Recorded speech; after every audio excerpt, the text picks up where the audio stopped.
में हमारे मुल्क में ट्रेन में एक वर्दीपोश दहशतगर्द ने अपने सीनियर मीना साहब का कत्ल करने के बाद ट्रेन के कंपार्टमेंट में जाकर नाम पूछकर, चेहरे पर दाढ़ी देखकर, कपड़े देखकर उनको कत्ल कर दिया। और उसके बाद उसने कहा कि इस देश में रहना है तो मोदी को वोट देना पड़ेगा। मैं हुकूमत से जानना चाहूंगा कि क्या ये अक्सरियती तबके की एक्सट्रीमिज्म और रेडिकलाइजेशन की बेहतरीन मिसाल नहीं है, और अगर है तो फिर हुकूमत इस पर क्या करेगी।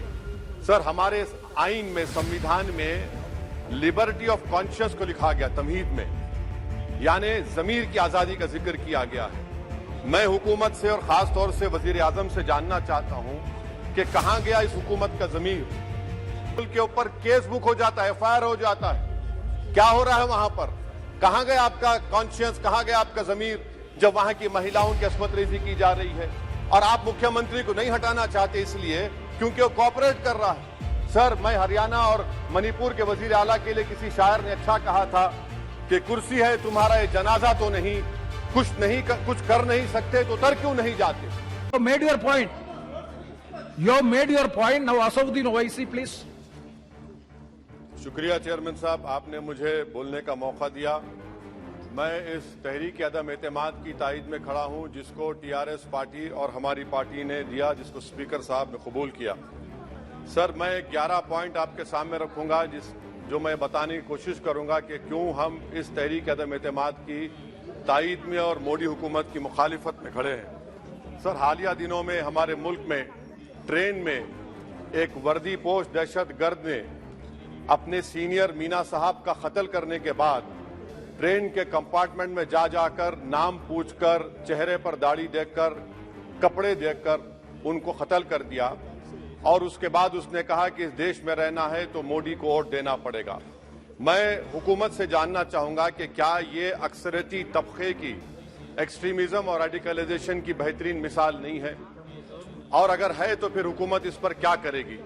सर, हमारे आइन में, संविधान में लिबर्टी ऑफ कॉन्शियस को लिखा गया, तमहीद में, यानी जमीर की आजादी का जिक्र किया गया है। मैं हुकूमत से और खास तौर से वजीर आजम से जानना चाहता हूं कि कहां गया इस हुकूमत का जमीर, कॉन्शियस जिसको अंग्रेजी में कहते हैं, जब नू में 750 इमारतों को बगैर ड्यू प्रोसेस फॉलो किए उनके इमारतों को मुनज़्ज़म कर दिया गया, और इसलिए कि वो मुसलमान थे, पूरे के पूरे इलीगल थे।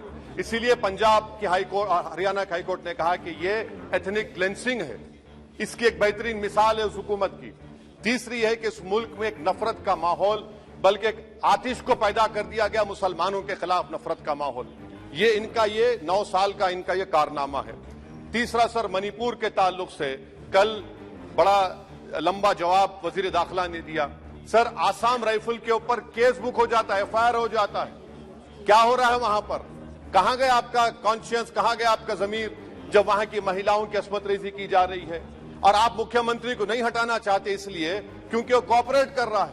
सर, मैं हरियाणा और मणिपुर के वजीर आला के लिए किसी शायर ने अच्छा कहा था कि कुर्सी है तुम्हारा ये जनाजा तो नहीं, कुछ कर नहीं सकते तो उतर क्यों नहीं जाते? आखिर कहां गया? उन ताबूतों में खो गया कि आपका कॉन्शियस, आपका जमीर, जहां पर 50,000 लोग बेघर हो गए, यानी 6 लाख हथियारों को लूटा जा रहा है। आखिर कौन सा आप इंचार्ज वहां पर हैं? सर, 14 पॉइंट हिजाब को एक मसला बना दिया गया और मुस्लिम बच्चों को तालीम से महरूम कर दिया गया। क्या ये आपका लिबर्टी ऑफ कॉन्शियस है? कहां गया आपका जमीर? सर, अभी आपने फाइनेंस मिनिस्टर साहबा ने कहा, यहां पर DMK के मोहतरमा कनीमोजी ने महाभारत के द्रौपदी का जिक्र किया। मैं ये पूछना चाहता हूं, बिल्किस बानो इस देश की बेटी है या नहीं? जिस बिल्किस बानो को 11 लोगों ने रेप किया, प्रेग्नेंट थी, उसकी मां का रेप किया, उसकी बेटी को कत्ल कर दिया, उसकी मां का कत्ल कर दिया, आपने कातिलों को रिहा कर दिया। ये आपका कॉन्शियस है? ये आपका कॉन्शियस है? आप तो मेजोरिटेरियन पॉलिटिक्स को फरोग दे रहे हैं। सर, 14 चाइना के ऊपर कोई नहीं बोलते हैं। प्रधानमंत्री मोदी ने उस वक्त 2013 में जब प्रधानमंत्री नहीं थे कहा था कि समस्या बॉर्डर पर नहीं, दिल्ली में है। अगर हम अपनी जमीन पर हैं तो डिसएंगेजमेंट क्यों कर रहे हैं? क्या आज चीन हमारी जमीन पर नहीं बैठा है? क्या आज चीन से आप बातचीत कर रहे हैं? आप डिसएंगेजमेंट कर दिए, बताइए डी एस्केलेशन, डी इंडक्शन कब होगा? मैं आपके जरिए से हुकूमत को बता रहा हूं कि अगर प्रधानमंत्री ने अहमदाबाद में शी जिनपिंग को बुलाकर झूला झुलाया था, क्या हुआ? क्या नतीजा निकला उसका? चेन्नई दिखाया, क्या नतीजा निकला? सर इसलिए चीन पर बोलिए, चीन को उखाड़ कर फेंकिए। सर और एक पॉइंट जिस पर मैं मुखालिफ तायद में खड़ा हूं, हाई इन्फ्लेशन है इस मुल्क में, हाई अनएम्प्लॉयमेंट है, स्टैग्नेटिंग कंजम्पशन है, इसकी वजह से महिलाओं में हाई एनीमिया लीड कर रहा है। ये हुकूमत इसकी जिम्मेदार है। सर कुलभूषण जाधव कहां है? पाकिस्तान में बैठा है, आप क्यों नहीं लेके आते? आप विश्वगुरु कहते हैं, कुलभूषण जाधव को भूल गए आप।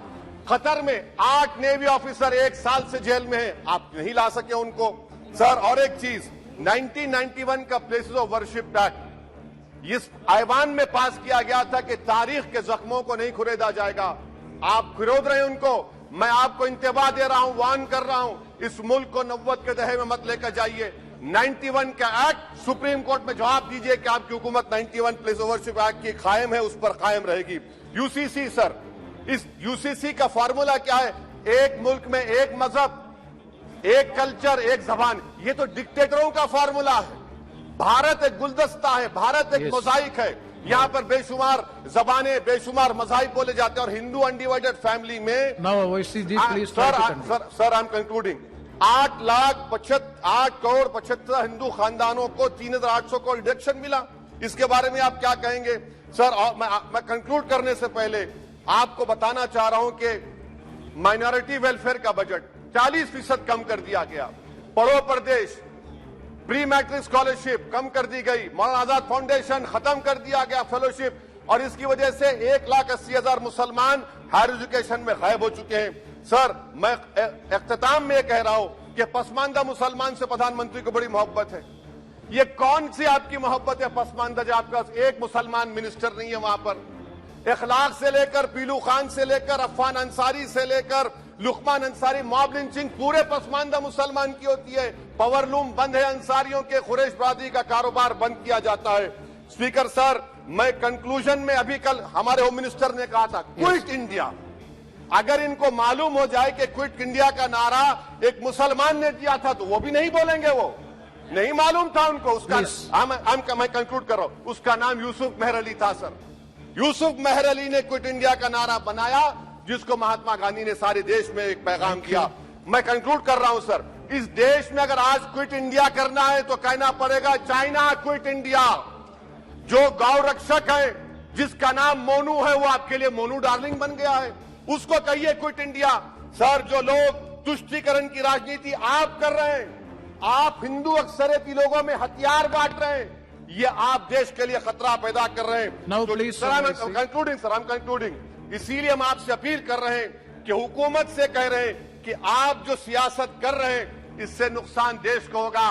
प्रधानमंत्री जब खड़े होकर जवाब देंगे, हम उनसे पूछना चाह रहे हैं, पॉइंटेड क्वेश्चन है, क्या देश बड़ा है या हिंदुत्व गोलवालकर की आइडियोलॉजी बड़ी है? मैं इस तहरीक अदम एतमाद की तायद में खड़ा हूं और हुकूमत की मुखालिफत में। सर आखिर आधा मिनट सर, दो महाज है इस मुल्क में, एक चौकीदार है, एक दुकानदार है। एक चौकीदार है, एक दुकानदार है। जब जुल्म हम पे होता कोई मुंह नहीं खोलते। यूएपीए का कानून अमित शाह ने लाया, इन दुकानदारों ने तायद की। आज उस यूएपीए का कानून में 83 साल का बुढ़ा सिपर खत्म करो, सिपर नहीं होने से मर गया। आखिर कब तक दुकानदार और चौकीदार हमारी लाशों पर सियासत? सर हम कंक्लूडिंग, कब तक सियासत करेंगे?